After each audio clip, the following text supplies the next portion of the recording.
অস্বাভাবিক শীত পড়ছে, আমার বাবা বয়োবৃদ্ধ মানুষ, এই পরিস্থিতিতে তিনি ওযু না করে তায়াম্মুম করে নামাজ পড়তে পারবেন কিনা?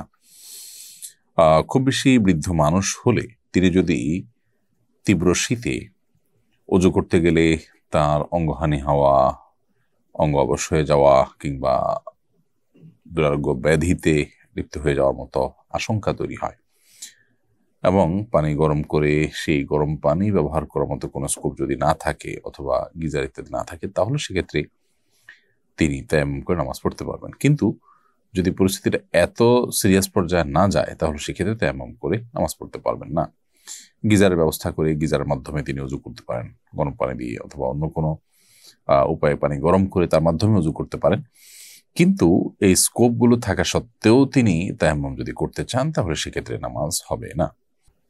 তানহা ইসলাম লিখেছেন, অপারেশন রোগী হাতে ক্যানোলা, প্রস্রাবের রাস্তায় ক্যাথেটার পরা, রক্ত যাচ্ছে, উনি কিভাবে নামাজ আদায় করবেন? আল্লাহ মাফ করুন, ওই অবস্থাতেই ওযু করা গেলে ওযু, ওযু না করা গেলে তায়াম্মুম করে কিবলামুখী হয়ে দাঁড়িয়ে বসে যেভাবে সামর্থ্য আছে সেভাবে তিনি নামাজ পড়বেন। এমনকি যদি ব্লিডিং হয়, আল্লাহ রহম করুক তার প্রতি, তাহলে ওই অবস্থাতে তাকে সালাত আদায়ের চেষ্টা করতে হবে বা সালাত আদায় করতে হবে।